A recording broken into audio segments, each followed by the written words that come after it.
Good morning, everybody. This video is very important, especially katong mga nagtudlo here in Taiwan or everyone nga nangandoy nga mag-teach ani nga country.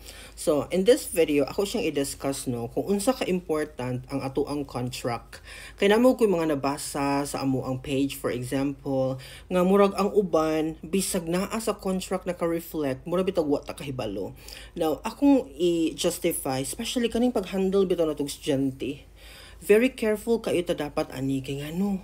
Pwede na tong malapas ilahang mga katungod at any moment.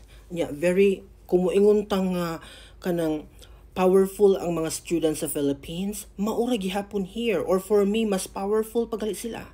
So maunang mas careful kita kay ang parents ang atong kalaban if mamali ta sa atong mga desisyon. Muna as a foreign teacher, if naagani mo'y concern sa usa ka student kay dili gid siya maminaw sa inyuha or kana bang walay respeto sa inyuha na nakasatubangan sige gyapon kiat, ang imong buhaton na i-take note na nimo iyang number unya ipatawag na nimo siya, pwede nimo i-refer sa imuhang partner first, i-talk nimo na siya sa imuhang let kana imong local teacher nga partner nimo, then right after ana kung wala gyapon changes. Pero most of the time, ang himuon sa imuhang partner ana nga local teacher, iyahan nang i-move to the other chair or area. Kaya iya man nang i-rearrange. Sa akong experience ha, if ever nga ang bata, grabe gid siya kanang gubot, no, makigkuan gid siya duwa-duwa or whatsoever, kiat gid siya nga in nature. So ang buhaton sa local teacher ana, iyahan na siyang i-move to another area, no, para makontrol. Pero kung di gyapon maminaw, you can refer that one sa inyong guidance officer para siya ang mo-talk anang bataa personally, okay? So ang ako mo na akong always advice, because kung kita manggoy mo discipline sa ilaha, medyo less ang impact or wala dili gid siya kaayo masabtan sa student, okay? Pwede pa hinuon nga ma-misinterpret ang atuang pagdisiplina sa iyaha. Okay? So kana siya nga part sa atuang teaching career here or teaching journey in Taiwan, ato gina siyang ihatag sa atong local teacher. So kamo if bag-o pa mo gina inyong dapat i-specify sa inyong local teachers, because sometimes manggod ang atong local teachers pod, they don't know kung unsa ilahang role sa inyong partnership. So ikaw nga foreign teacher, you have to specify nga ikaw man ang main teacher, so ikaw bahala sa lesson. If your co-teacher will help you to do that or mo intervene siya in the middle of your discussion, much better para mas lalong fruitful kaayo or productive ang inyong teaching.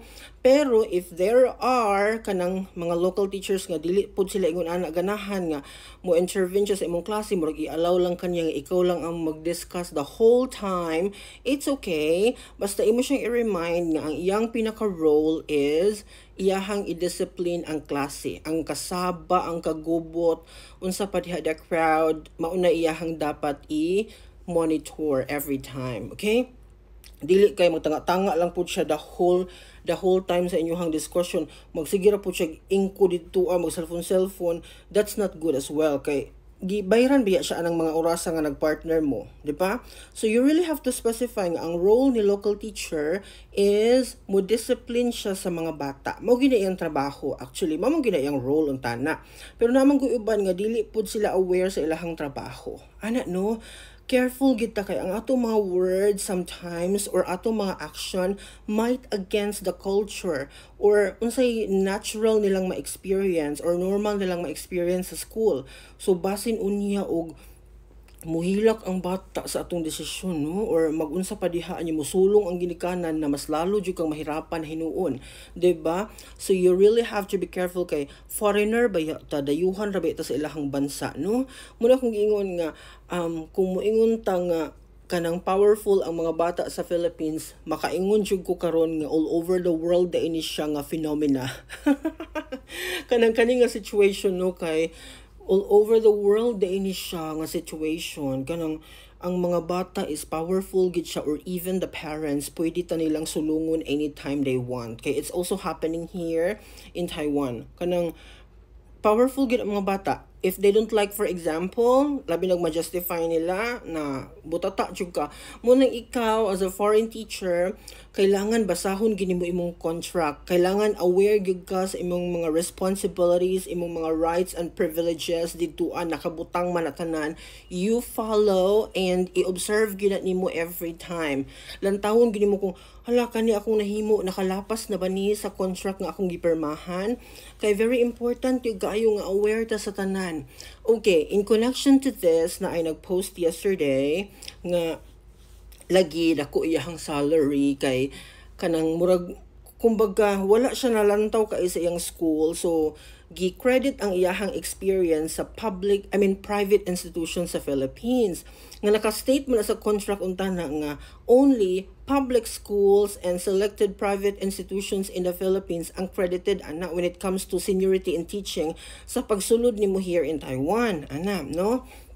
Basta Philippines nga experience sa teaching, ang seniority gid ana kung gikan lang kag DepEd or gikan ka og mga private nga institution nga credited lagi sa Taiwan, as I said to you. So karon na ay teacher nga murag napaboran or wala nakita sa iyahang school. So ang ending ani nagdawat siya og ani nga sweldo for the whole period, for the whole year man siguro, school year. Nya karon na trace man siya sa iyang second contract or third na sa another contract niya na trace nga dili day dapat ing ato iyang salary. So ang demand karon sa school is ipabalik sa iyaha ang iyahang nadawat nga excess nga sweldo. So na-confuse siya nga iya mang ibalik nga dili man siya ang nakasala. Kumbaga iya man gi-inform nga private institution siya gikan unya gitagaan siya gyud ato nga salary. Well, for me, akong gi-comment na sa iyang post pero gi-delete naman gunya iyang post, pero ako lang ni siyang giyaw-yaw sa akong video karon for awareness ni siya sa mga teachers nga gusto magtudlo diri or naa na karon here in Taiwan. Dapat aware ta sa ato ang mga katungod og limitation nato as a teacher. Kay klaro kay sa atong contract nga naka-state na dito nga dapat public school or selected private institutions lang ang pwede makredit sa seniority in teaching sa pagsulod nimo ani nga country. So dapat aware ka ana, no? Or I'm sure nangutana na ka, di ba? So karon pagkahibalo nimo, dapat ni take kag action ana, ni ask ka sa mga authority or sa mga senior teachers here, mga foreign Filipino nga kanang unsay maayo nimong buhaton kay ingon man ang nadesisyonan sa school para unta na ay naka-assess nimo og nakatabang nimo sa imuhang problem nga dili na unta na siya mo create og trouble sa imuhang self. So karon magbayad jud ka ana, natibo na hinuon imong bayronon, no? So para sa tanan, kung makadawat gali mong sobra nga murag biyan sa inyong dapat madawat, refer to your friends, sa mga teachers nga naa na diri dugay. And then kung unsa ilang advice sa inyo, you have to follow or try to apply gid siya ha kay ang hitabo kamoy problema ana at the end of the day. So I hope nga akong video karon nakatabang sa mga nangandoy nga magtudlo here in Taiwan and also to those teachers nga naa na here in this country. See you again for another video. Bye bye. Kay sayo kay ko karon mga my dear.